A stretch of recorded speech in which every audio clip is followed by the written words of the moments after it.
Good morning, good morning, good morning, good morning. Good morning to everyone. Thank you so much for joining us today, whether you are joining us live from the West Coast, from the East Coast, somewhere in the middle, watching the recording at another time. Thank you all so much for joining us today for our multi-state electric school bus boot camp. My name is Daphne Dixon, and I'm Executive Director of Live Green Network and Connecticut Southwestern Area Clean Cities Coalition. And I am joined today by our amazing team, Kelsey McCormick, Alyssa Murphy, and Aiden Bennett. Thank you, ladies, so much for all that you do to make these boot camps go so smoothly. I want to invite all of you to post in the chat. Where are you calling in from? What's your name? What company are you representing? What organization are you with? What's your title? Please share with us where you're calling in from so we can all share in this experience together and know who all is here with us today. So to recap where we've been, so this has been an amazing boot camp series. So just a quick recap. We started off session 1 with an amazing case study of the Beverly, Massachusetts V2G project. And then our second session was an extraordinary showcase of industry leaders representing all the major electric school bus manufacturers. Now, if you missed those sessions and or you want to see them again, and for some reason you didn't get the follow-up email that we sent, don't worry. We will be sending out a recording of both of those sessions as in our follow-up email today. And that follow-up email today will also include a recording of today's session. So you don't have to worry about taking notes or screenshots. You will have access to this recording and you can watch it again and get all the information that you need.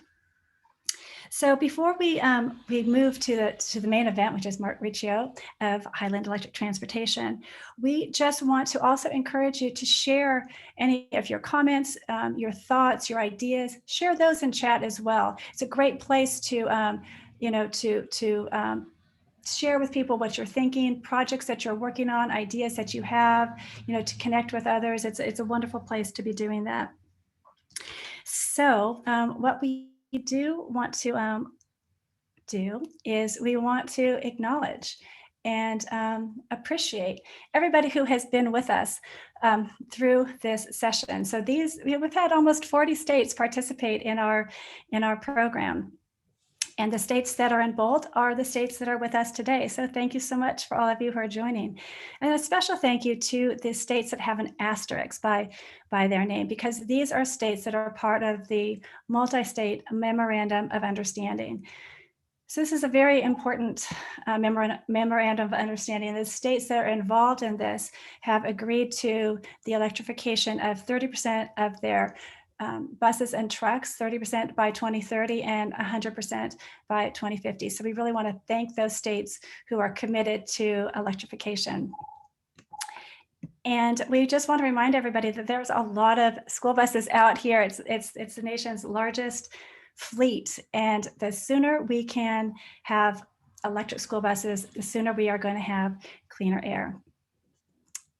So we would like to now bring to the stage Mark Riccio, Vice President of Sales, Highland Electric Transportation.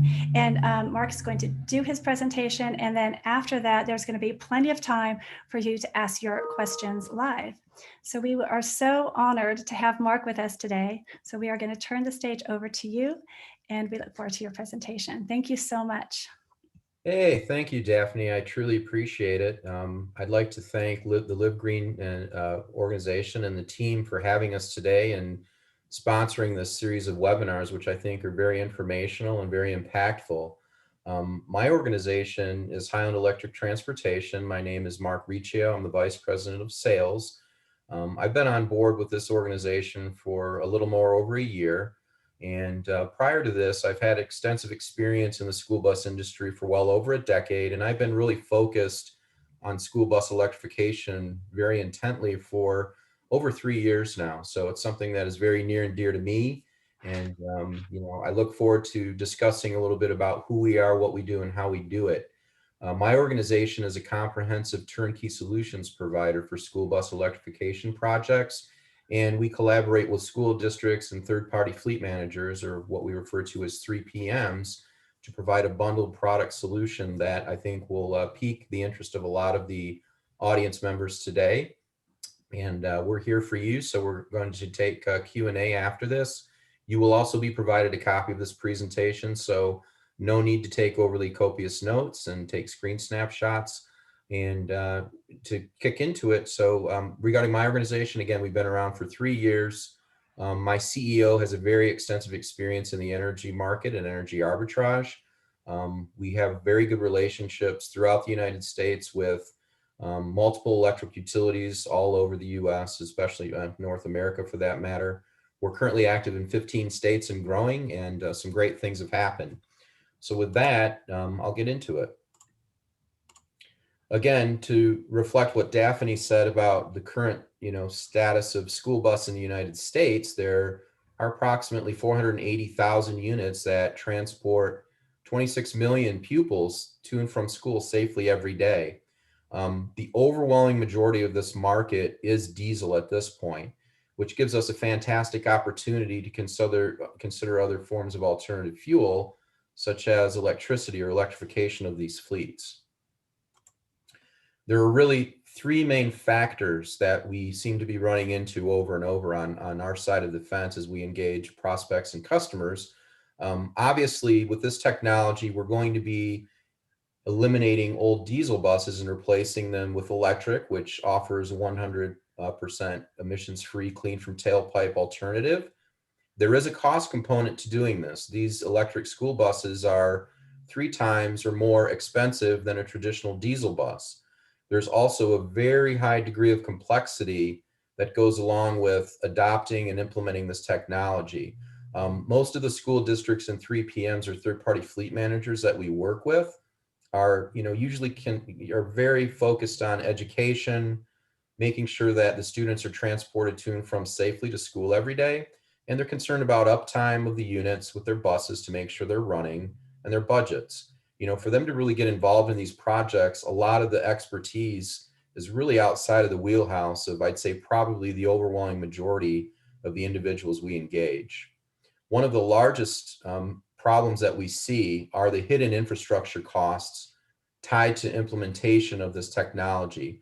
There is a lot of buried soft costs that lurk beneath the surface that can really sink a project before it gets started. Considering the fact that a lot of school districts out there have to go in front of their boards and their executives or their CBOs or business officials to sell these projects, to say, well, it's going to cost this much money and it's going to take this much time. Well, what we found in our experience working with our customers and our prospects is these hidden soft costs can really add up quite quickly. And in our experience, we've seen them range anywhere from about 15 to 30% of total project cost, which is a pretty big deal. So for those individuals that, again, are responsible and tied to the board or the CBO, if you get into cost overruns and the project's not done on time, there is a degree of accountability that goes along with that. In terms of barriers to adopting this technology, we've talked about the incremental upfront cost delta that goes along with it. You do have to have a degree of energy expertise in energy infrastructure and arbitrage. So you have to know how to do the site assessment, engineering, construction, the interconnection utility permitting that goes along with it, which is a whole nother ball of wax. There are a lot of charging complexities to manage the charging and develop a program. You have to do hardware and software integration, and the list kind of goes on from there. There are some fantastic offsets to this technology, such as lower operational cost savings as it applies to total cost of ownership, or TCO from a maintenance cost savings perspective, and also fuel cost savings perspective, because we're going to be replacing fossil fuels that are wet fuels with 100% clean electric to the units themselves, which is going to be more cost effective. We're also going to take a look at leveraging these buses as what we call distributed energy resources, or DERs, to utilize the bus's vehicle to grid specification, which allows for bidirectional charging and discharging to sell surplus energy back into the grid to cover peak demand for electric utilities, which typically occurs in the summer months when people come home and turn on their air conditioners. Most utilities only have a finite generating capacity, and they have to purchase that electricity for surplus elsewhere, typically from what are called peaker plants, which only come online during a few events or days during the summer months, which charge exorbitantly expensive rates for their energy, which are passed along to you, the consumer. So if you think about a school bus, it has a daily fixed route model. It goes out in the morning, picks up students, comes back in the early afternoon, goes out in the later afternoon, comes back, is pretty much dormant during the evening hours. And seasonally, most of the fleets out there are dormant in the summer months, which happens to coincide with peak demand. So electric utilities are getting really savvy and starting to understand that from a modeling perspective, an electric school bus is an ideal tool for them to buy and sell electricity and move their electrons, because it offers a more regional and localized distributed energy resource for them. We're also going to take a look at the fact that over time, as this technology penetrates the market, it's going to have a correlation in unit price decrease over time. So obviously technology doesn't exist in a bubble. There's going to be greater efficacies gained in battery technology. You're going to have lighter batteries that are going to be less expensive, that are going to give you more range, that it will translate well into the market in terms of lower per unit price cost. Also, we're going to take a look at leveraging incentives in this market. You have the VW Mitigation Trust, you have DERA that's out there, you have RGGI, you have other funding mechanisms that are going to be coming down the pike, hopefully very soon from the Biden administration, that will obviously trickle into our silo as well, that will be catalysts as further market penetration takes place and adoption of the technology. So for those of you sitting out there really considering this seriously, in a very meaningful way, you could choose to do it independently and seek that path where you would have to seek the grant funding. You would have to write a very compelling narrative if it's a competitive grant. You would have to do the engineering, site assessment, planning, construction of the depot infrastructure, arrange for the interconnection permitting with the utility. You'd have to build those V2G arrangements. But most importantly, at the end of the day, you're going to have to go to your constituents or your taxpayers on their dime to say, you know what, we really want to embrace this technology, which in most circles is perceived as new or even bleeding edge technology, which is much more expensive. And that's really a risk profile that really lies outside of the comfort bubble or comfort zone for most of you out there today to do something like that. What Hyland is offering is a comprehensive turnkey solution or comprehensive path where we offer a bundled suite consisting of vehicle maintenance, ownership, energy, in terms of fuel, and we roll everything together to make it in a very easy to digest manner for you. We're going to guarantee project success. We're going to manage all facets of the project for you. We're going to be shifting or doing a transference of the risk profile in a financial and managerial perspective away from you and taking that incumbent upon us. And what we're doing on our side of the fence is we're going to be making a very heavily front-loaded bet with our capital that we can replace your diesel buses today, present condition, with new electric in a budget neutral format, which is to say it will not impact your budget. We'll also, in a very meaningful way, invest in your infrastructure so that we can do a programmatic expansion with the technology over time.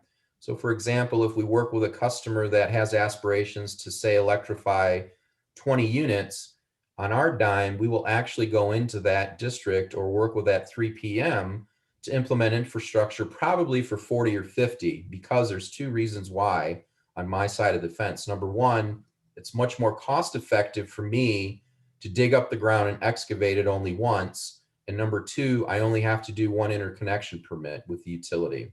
So again, we're doing a major risk transference away from you as a school district or 3PM or third-party fleet manager. We're willing to make that bet and take that risk with our capital to do so. And if you think about what we're doing, we're offering electric school buses as a service. And our model is such that we make it in a very transparent and digestible offering, which is to say, we will take a look at your present condition diesel TCO. How much does it today for your district or as a third-party fleet manager, does it cost you to own, maintain, operate, and fuel your diesel buses? Our proposal is very simple. It's predicated on replacing your diesel, present condition diesel TCO with electric. It's budget neutral, it's flat. So we're replacing old diesel with 100% emissions clean, free from tailpipe, electric. And again, we offer a whole gamut of services that are bundled together in that we will plan this complete project out all facets to ensure success, that it's done on time. And if there are any budget overruns or anything that happens along the way, that's not a burden to the district. That's the risk that I'm willing to absorb, to take and offload onto my organization. We will also finance any of the incremental cost difference that is left over after we collaboratively go after leveraging grant funding. We will also pay for the electricity for the district. So it would be as if you had a wet fueling contract with a fixed price during the term of our engagement, which typically we're looking to engage our customers for a period of 10 years or more. Another great aspect of our model is Highland will pay and reimburse districts or third-party fleet managers that have mechanics for the maintenance of this technology as prescribed by the OEM, or if there are any repairs or costs outside of that with the major systems or its components, such as the batteries or the electric drive motors, that's on us. So that's a nice little value add in our model that most of our customers exercise that do have those in-house mechanics. So we will work with the OEM of your choice. We're entirely brand agnostic. It's not my job to sell you on a brand that you're loyal to today and make it any different. So for example, if you're loyal to, say, Bluebird, Thomas, or IC, it's not my job to come in and sell you on any other different brand, or E-Lion for that matter. We will actually work with you where your comfort level lies, tied to your current brand preference today and where that logo is, and help you acquire that technology in a very meaningful way.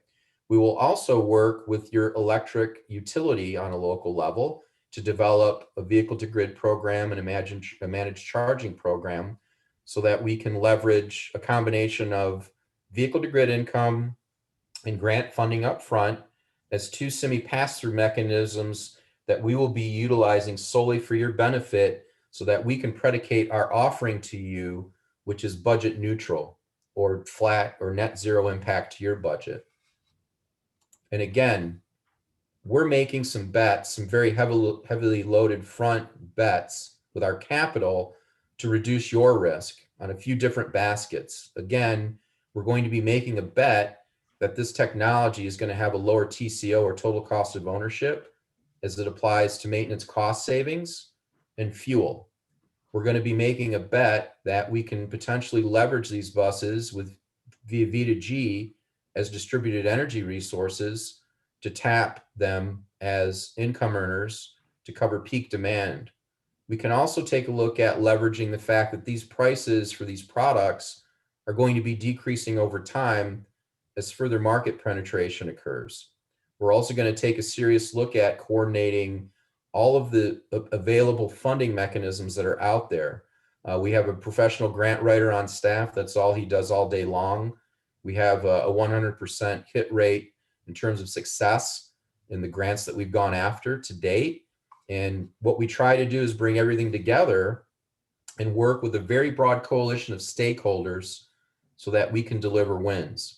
This is an example of the first project that we did in our backyard. We're located in the North Shore of Boston, and this is with a district called Beverly Public Schools, which in the very first webinar in this series, for those of you that were engaged with that, this was discussed in detail. My point is, Highland worked with the school district, with everyone from the transportation director to the CBO or the business official, to the school board, to the superintendent. We also worked with political leadership in this community. Their mayor, Mayor Mike Cahill, is a climate mayor, which is a mayor that's part of a consortium of mayors that are really champions for green technology. We also worked with the Clean Cities folks like Live Green Connecticut in Massachusetts. We also worked with the Mass CEC for funding for this project on an ancillary level to help us out. We also, most importantly, worked with National Grid, whom developed a daily dispatch program whereby they will pay Highland a certain number of dollars per summer month, several summer months, to cover X number of events tied to maximum capacity to cover grid, to cover that overage for the grid. So what we did is we took that revenue and modeled it into our calculations so that we could provide a budget neutral solution to this district. They happen to have aspirations to electrify up to 24 units in a programmatic manner over time. They took possession of 1 unit last year. They're going to take possession of a couple of units this year and gradually ramp up. What we did as Highland on our dime is we spent a very substantial amount of money that was over $250,000 to bury 480 volt conduit to accommodate that expansion. And we're willing to take that risk to make that capital investment because we firmly believe that the district is really going to see the value in what we're doing and what we're delivering as a product. And we're willing to make that bet that we're going to electrify that fleet in a programmatic manner over time. So basically what we've done is whenever we want to add a new bus, on the far right picture, you can see those little stub ups. We call those stub ups. So we just essentially have to add essentially a stub up tied to the conduit, which is very, very easy to do. And then we just programmatically add chargers along the conduit line. So everything's there, it's ready to go, and it's completely, it's there. So we're kind of future proofing the project, so to speak, as well when we're doing that. Again, you know, when we work with our partners, when we matriculate these, hopefully to successful wins, we're going to deliver those wins across a wide spectrum. We were the very first vehicle to grid application involving a school bus in our home state of Massachusetts, which is only one of a handful of V2G applications in North America. We were just awarded VW money in Vermont with South Burlington. We're going to have the first V2G application there in the state. We were just awarded VW money in New Jersey. We're working with Jersey City Public Schools. And this one is kind of a really great implementation that's kind of near and dear to my heart. This is an environmental justice community that is an economically disadvantaged area that has high levels of pollution. At this particular depot, they literally have diesel buses that back up about 25 feet or less away from the backs of row houses. So for those of you who know diesel technology, you know you have to idle these buses, warm up the fuel, which has paraffin wax in it, heat up those engine blocks in the morning. And as you can imagine, in the winter months, these buses are idling, literally belching out diesel exhaust into the back doors of these houses. And there's been a lot of complaints about, you know, the way that this smells and everything else. And it's no great mystery that diesel exhaust is a known human carcinogen by the World Health Organization. The state of California pretty much will be known by everyone else. Another project that's very substantial for us that we recently landed was with Montgomery County in Maryland, which represents the largest school bus electrification project in the world in North America. That's going to involve 326 units implemented over an initial 4-year tranche. This district is one of the largest in the US, which has a total unit count of 1,400 school buses that they have aspirations to electrify over a 12-year period, and we will be meaningfully engaged with them as well. Another very important aspect about us is we were recently capitalized for over $250 million that we would love to invest and partner with districts and third-party fleet managers on very meaningful projects that are going to have maximum impact, not only for these districts or these managers, but for the communities at large. And essentially, that's a little bit about who we are, what we do, and how we do it. And I take any questions right now, and I thank you for your time. That was incredible, Mark. Thank you so much. We have had some really great questions come in from chat, and I have asked a few people if they would be willing to ask their questions live. But I did want to just kind of kick it off and start with, you know, what size fleets do you work with? I know there's some very large bus projects, you know, but do you work with, will you work with school districts that maybe want to start with 1 or 2 buses, knowing that they potentially want to scale? Are you only looking for the big projects, or will you work with, Yes, no. So, you know, we run the gamut in terms of, you know, scalable fleet size. So if you're a district or a manager that says, wow, I want a free school bus, it's going to be funded by the state, and I want to plug it in and, you know, get a level 2 charger. That is something that probably we wouldn't be interested in because it doesn't model well for us. So we're not looking for that one-trick pony. But, you know, if you're a smaller district that has maybe, you know, 20 or 30 units and you want to start out by implementing 1 or 2 to begin with, and kind of gradually ramp up over time, absolutely, we would have a conversation with those districts. And then on a larger level as well, obviously, the more volume we can work with our model, the more advantageous it's going to be. But at the end of the day, whether it's a smaller district or very macro large district, our goal is to try to meet budget neutrality predicated upon what the present condition diesel TCO is for that entity, whether it's a school district or a 3PM or third party fleet manager. Terrific. I'm going to ask you to stop screen sharing for now, just so we can have a gallery view so we can all You see bet. as many of us as possible. And then also we can see when hands are raised, it's easier to see that. Sure. I did have another question did come in. A lot of people have asked about this is, there's are a lot of school districts that, they want to get these school buses in, electric school buses in immediately or 1 to 2 years. But, there's a lot of school districts that are they're under contract, maybe for another 3, 4, 5 years. Yes. And so they're going to be working towards electric school buses, but they really can't get into it for, 4 or 5 years. Will Highland be around in 3 or 4 years? And how Yes. would a school like district like that work with you, knowing that there's kind of a Yeah. longer sell Yeah, cycle?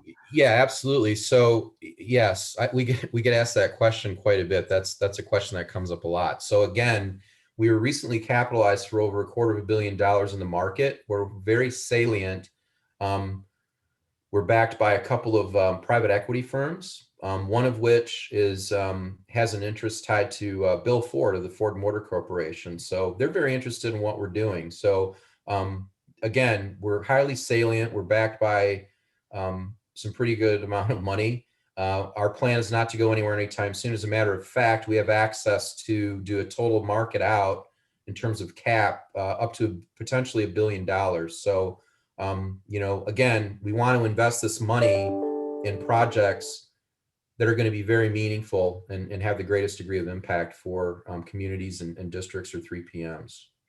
And what does it look like then for a school district to scale? So it's nice to have 1 or 2 buses to get started and to figure it out. But, ideally you're going to want, I would think, and I think all of us here on the call want to see as many electric school buses as possible. So then how do you plan for scaling when you start a project and you get 1 or 2 buses? How do you plan for, future years going up to 10 or 20 or eventually electrifying the whole fleet? Yeah, we'll work with where the comfort level lies with any individual entity. Again, we're looking for that programmatic implementation over time, minimum of a 10-year collaborative time period to do so. But again, that's all dependent. There's a lot of variables there. I mean, in terms of fleet size, the comfort level with which an individual is willing to implement the technology. So there's some variance there, but like I said, we're willing to work based on those variables where those different levels of comfort are. Right. So, and then a lot of our school districts, they own their own buses, and that's one way it goes. And then a lot of school districts, they work with, the service providers. And so we've had some questions come in about that. If our school districts works with a service provider, then how can we work with you? How does it work with Yeah, absolutely. Yeah. It's at the end of the day, it's a model. It's malleable. So absolutely, we work with school districts and as I call them 3PMs, third party fleet managers. It's just if you think about a third party fleet manager, it's a little bit of a more complex transaction because they are a layer that's added on top of the school district. But absolutely, we can work with 3PMs equally as well as we could with school district. An important aspect of our model is, though, we actually would own the buses because there are certain things that we can do with the buses that a public entity cannot, that we roll into our model. So there are some tax depreciation characteristics to these that we can depreciate, that we can roll into our model, again, which is predicated for the benefit solely of our customer to ensure that we can deliver a budget neutral or flat solution to the district or the 3PM. So that's an important thing to bear in mind as well. Great. There's always a lot of questions that come up around, grants, and there's a lot. You mentioned a few of the grants, and there's a Yeah. lot of different types of grants, and they're all different and similar in some ways. There were some questions that came up about, are you, are you eligible since you're a Yes. private company? Some people have the impression that a private company can't apply for these grants. Yes. Yeah, absolutely. So I'll use an example in the state of New Jersey. We worked very closely with the NJDEP, the Department of Environmental Protection, who was the facilitator of the last round of EW mitigation trust funds, the grant funds, which was a competitive grant. And we developed very good relationships with these individuals wherever we are in terms of our territory and our 15 states that we're active in. And essentially, in every state that we've been in, we've been given approval as a proxy for the sole benefit of our customer. In this case, it was Jersey City, the school district, to apply for those funds as Highland as a proxy to the district. We've also been given similar closer to home, obviously in Connecticut, and in New York and Pennsylvania and others, the same type of latitude to do so, and the other states that we're active in presently. And I will say this too, if you think about what's coming down the pike in terms of funding, they're working on the Clean School Bus Act from the Biden administration. The Department of Energy is also taking a look at coming up with some interesting funding. I don't know if it's going to apply to school bus. The DOE has a loan program. They just appointed a gentleman named Jigar Shah to that. So I think the Biden administration in the next probably 6 to 12 months, hopefully, you're going to see some very interesting programs that as I said, will probably cascade into our silo for electrification of school bus that we can leverage together in a very meaningful way. That'll be a further catalyst to adopt this game-changing technology. That's great information. So I think, most people know I'm an eternal optimist. I always see the glass full, but not everybody is that. And there's a lot of people, maybe not those of us on the call today, but those of us who, look at things in a more critical kind of way and sort of look for the downside of this. And so what some people might want to know is, what's your track record? So, this is a new industry and it's all new, Yeah. very exciting right now. And, there's some big deals going on, but, what's your track record and how can we trust you? How can we trust that you're going to be around, that, this is new? Sure. How can we feel good about that? How can we feel good about trusting a company that's new, that doesn't really have a lot of experience in this? And are you going to be around? Sure. I think I would use our recent experience and win with Montgomery County. So as I said, that represents one of the largest school districts in the United States. I believe they have a total budget north of $2 billion. So dealing with them was almost like dealing with a small country. That deal actually took probably a year and a half or longer to put together and matriculate to successful conclusion a couple of weeks ago. So, for them to go through the vetting process with us as one of the largest school districts in the United States, which culminated with a passage or full resolution in support of their school board unanimously, I think speaks volumes regarding their perception of us in terms of, are we going to be salient and are we going to be able to ultimately at the end of the day deliver to you what we've talked about here today. I will just leave it at that and say that, these deals aren't kind of like your typical diesel deal where you can do a turn and burn in probably anywhere from 3 to 6 months. These are deals that take time to formulate, anywhere from a period of probably 8 months at a very appended side, all the way up to potentially 24 months, just depending on a lot of variables and complexities. So those are a couple of things to bear in mind with this type of technology versus other forms that the audience may be more familiar with. Great answer there.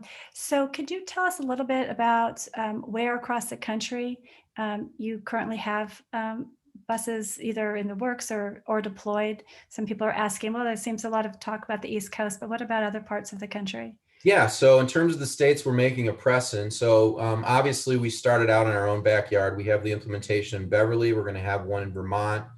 We're having one in New Jersey. We're going to have one in Maryland. But the other states that we're active in, I was just down in Florida for 2 weeks. They just released $57 million down there. We're making a press there. We're making a press in Texas, Arizona, California, Colorado, your state, obviously, Connecticut. Just about anywhere that I think there's funding mechanisms available that's out there, we'll make a serious press and consideration to take a look at it so that we can, again, use that as leverage, ultimately as a pass-through for the ultimate benefit of our customer. So that's kind of where we're at in terms of our AOR, or I would say our area of responsibility or territory at the present time, but it's expanding very rapidly, and we're growing. Terrific. So some school districts have, contracts of 5 years. A lot of school districts do. Yeah, But you talked about a 10-year length of time. right. Is that, can you talk a little just more about that Yeah, payback and how absolutely. that works, Absolutely. especially when you're working with a school district that maybe can't enter into a contract more than 5 years? Yeah, we run into this all the time in a lot of the states that we operate in. So a perfect example, I guess I'll use is New York. So New York presently, they see a vehicle lease as a lease to own within a 5-year cap period. Our contract is actually a bundled suite of maintenance and modified services tied to infrastructure. So present condition in New York, I think we'll be able to get around that 5-year cap limit based on the lease, solely through infrastructure as a modified contract. But we've been working behind the scenes politically in just about every state we're involved with. Um, in the state of New York, Senator Kennedy just released some legislation that he's proposed in the state of New York that's going to make it very agreeable for school districts to engage in dealings with organizations such as myself to do leases for up to 10 years. And that legislation just came out on the 1st of March. So hopefully that'll be passed soon. We're making similar types of forays into different states where they have laws on the books that are really tied to more traditional forms of technology so that we can modify it to open it up for new green technology such as electric. That's exciting news about that legislation in New York. Um, so in some of your projects, so not all V2G, some of them are, some of them aren't. How are those decisions made, whether a Yeah, project's going to be V2G?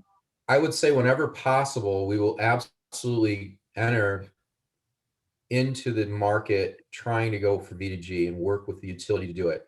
We will make the investment to put in the most advanced infrastructure in terms of technology that's available. So for example, for Beverly, we implemented 480 volt conduit to accommodate off-board 60 kilowatt DC chargers. So bidirectionally, we could charge the bus 3 times faster than a level 2, which eliminates range anxiety for the drivers and routes. But we can discharge into the grid at 60 kilowatts as well to take advantage of the daily dispatch program through National Grid. So whenever possible, we're going to put in the most advanced form of technology that's available based on present condition. And I'd say probably 95% of the time, it will involve absolutely going after vehicle to grid. Because as I said, the utilities are now starting to get really savvy to the fact that, hey, there's 480,000 school buses out there, and the overwhelming majority of them are diesel. What if we were to convert a portion of those to distributed energy resources and utilize them as localized or regionalized sources? So they're really starting to get savvy to that. And we're at the really early impetus stage of this game where the devil's in the details and the details are in the data. And that's why you have very large energy interests such as Dominion Energy in Virginia. I'll use that as an example. They took it incumbent upon themselves to, on their dime, to purchase 50 school buses, electric school buses that they've disseminated to 16 school districts.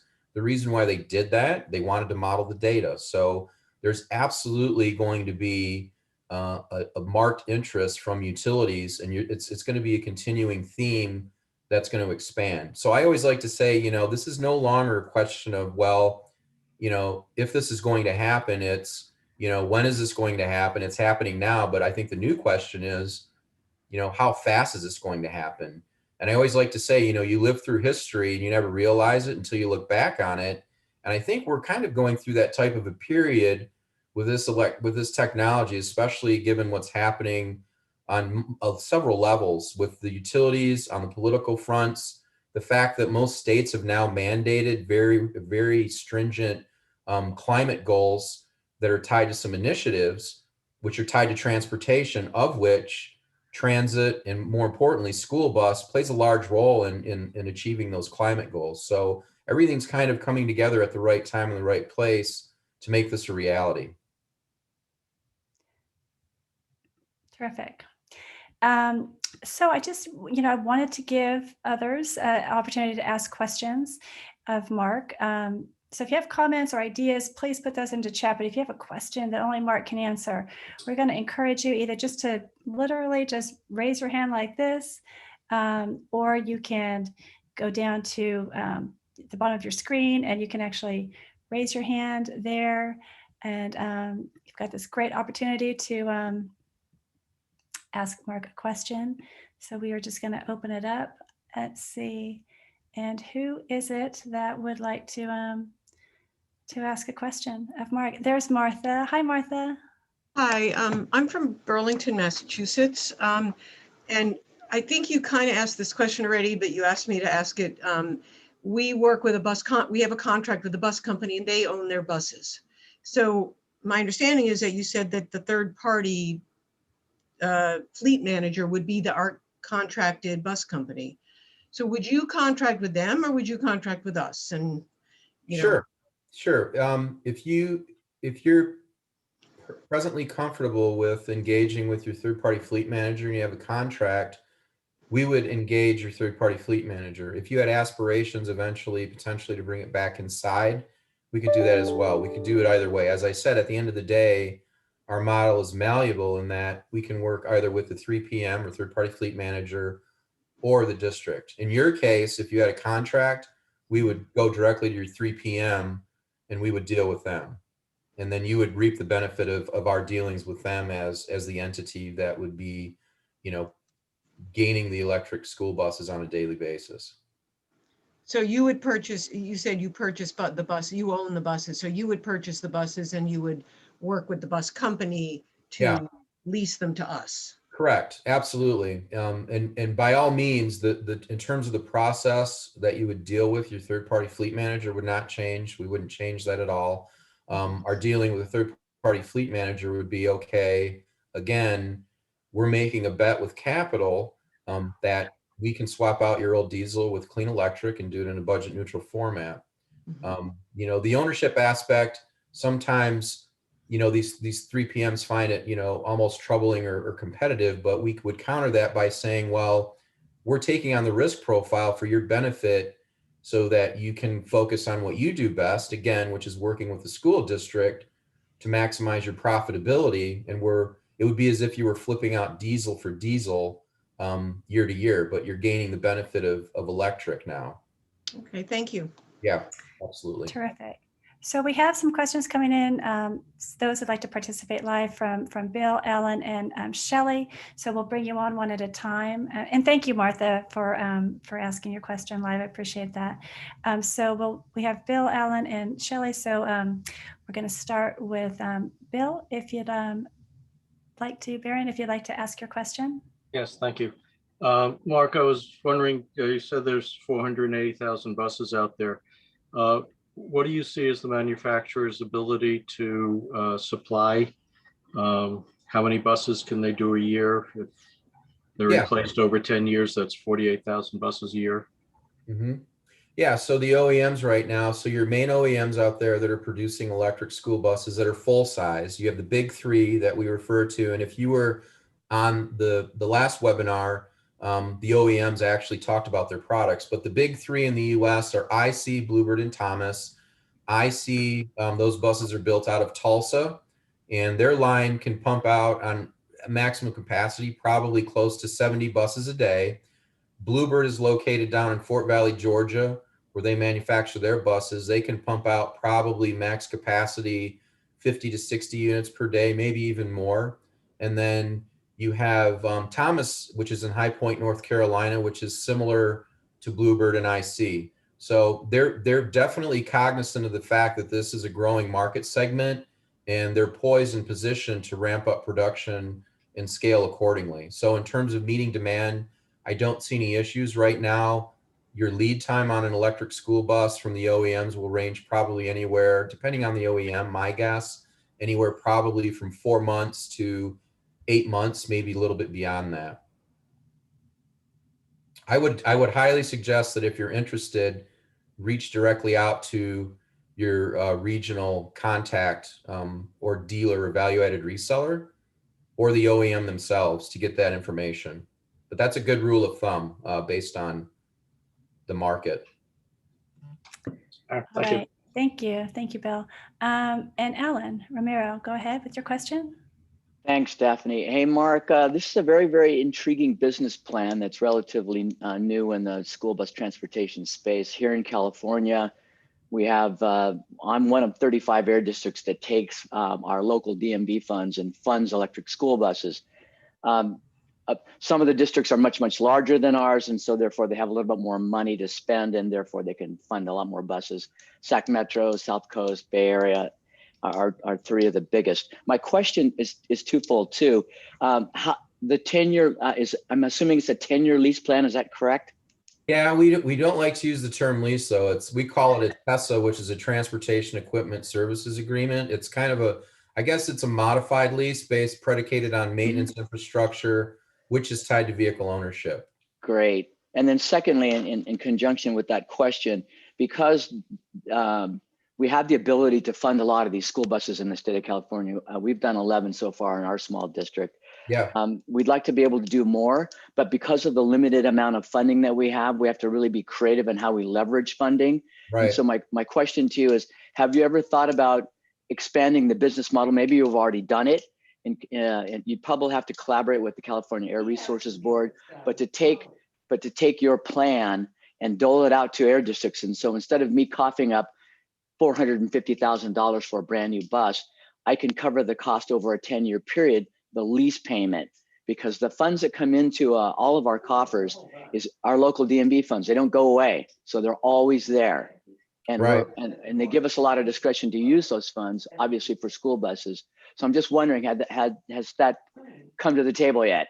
Yeah, absolutely. So we've had some penetration in California, very familiar with the AQMDs. We've also worked with MCE up north, and also a little bit with CARB. You know, I think where we would mostly be beneficial to California would be to environmental justice districts that are notoriously disadvantaged economically, that suffer from the greatest amount of air pollution. But outside of that, our model really works well with macro large districts. Everybody's good. And I think you know what I'm talking about down south, which are Everybody. but up north as well. You know, there are opportunities, and absolutely, we'd entertain a conversation with the AQMDs to talk about leveraging our program to mutually beneficial ends. Definitely. Awesome. Thank you very much. Yeah, you bet. All right. Thank you, Yeah. Alan. And Shelley, hi, welcome. Please. Hi, thank you. So I'm wondering, from the school district or the municipality's perspective, can you talk a little bit about how payments are structured Sure. in your contract? Or is it a fixed fee for a certain period of time? Is it based on mileage? Is it, Yeah. you know, and also, can you talk a little bit about the end of the contract and sort of who owns what at that point? Yeah, absolutely. So the contract is predicated on being very transparent and easy to digest. It's based on what your present condition diesel total cost of ownership is. So let's use an arbitrary number and say, in order to maintain, own, operate, and fuel your buses, you know, amortized over a 10-year period, the average is $30,000. That's what our offering will be predicated upon to you, which includes your miles on an average that we've come up with in terms of your average, you know, miles that you're already doing with your buses. It includes the fuel, it includes the maintenance, it includes the infrastructure, and it will also entail us, you know, working with you to go after the grant funds, which will solely go after that for your behalf. And it's per annum or per year, per bus, one payment. It's pretty fixed. And another thing that I would say is this technology doesn't exist in a vacuum. So if we're doing this in several tranches of implementation over, you know, X number of years, of course, we're going to take a look at the fact that you're going to be getting not only the latest, greatest technology, but obviously as market penetration increases, there may be a potential for us to get even beyond budget neutral in future tranches to be maybe even budget friendly. So that you need to bear that in mind as well. So if usage changes over time, if we're used to going, I don't know, make up a number, 100 miles a day, and now suddenly we're going 125 or 150 miles a day or whatever, that wouldn't change the payments? It would, yeah. So we would have to agree on what your average daily route miles are, what it would be annually. So for example, if you had routes that were on average at the high end 12,000 miles or 14,000 miles, just use an arbitrary number, that would be what the proposal would be predicated upon to say, okay, it's going to be a contract at current TCO at 12 or 14,000 miles, whatever it would be, based on everything bundled into that solution. And at the end of the contract, we would either have an option to renew, and we probably replace the infrastructure with new infrastructure in terms of the smart chargers, because those are going to probably be ready to be replaced. But also, if you want to disengage, we would decommission the infrastructure at no cost to you, and the buses are on us. So in terms of that liability and that burden, that would solely be incumbent upon us at the end of the agreement if you chose not to renew it. And where do you do the maintenance of your buses? We've got our own bus barn. Yep. I don't know how to envision, if there's a third party who's coming in now to do No, maintenance. not at all. So we would not disturb the process by which you currently employ your mechanics, the way they service buses. We would simply be paying you, the school district, and reimbursing you, the district, to maintain these buses as prescribed, by the OEM from a routine maintenance perspective. And then if there is anything that goes wrong with the battery system or the electric drive motor, that's on me, and we would replace that. So that's not something the district would have to worry about. We would also, to hedge my bet, I will be purchasing extended warranties to cover these products for the term of our collaborative engagement, just to hedge my risk profile. But that's not something that you would have to worry about. And that's all in that fixed price that we discussed. Thank you so much, Shelley. We're going to wrap up your questions because thank you so much. That was tremendous. We have two more quick questions. We are getting close to the top of the hour, so we want to be careful of everybody's time. So we have about 1 minute for both, for Justin has a minute and Mark has a minute. So let's wrap these questions up. We're going to laser focus, and we're going to ask Justin if he wants to unmute, and if he wants to ask his quick laser focused question and get a quick laser focused answer from Mark, go for it. Sure, thank you. Thanks, Mark. The question is just, does Highland look at different types of pricing models? If looking at a utility that's interested in somebody who can be really good at the infrastructure side of it, but the utility, I want to supply the electricity and I want to participate in the V2G, DR monies and things like that. Would you entertain those types of models as well? Yes, absolutely. We're already having those conversations with multiple utilities. Again, it's a model at the end of the day, and it is malleable. So absolutely, that is a possibility in terms of a variable option. Terrific. Thank you. Thank you so much, Justin, and thanks, Mark. All right, for our last question, we've got another Mark.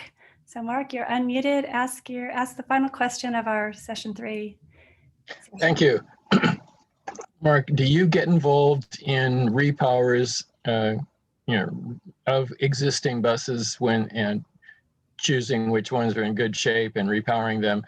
Do you do any solar for, it would seem like you could benefit from putting solar in along with it and the stationary batteries.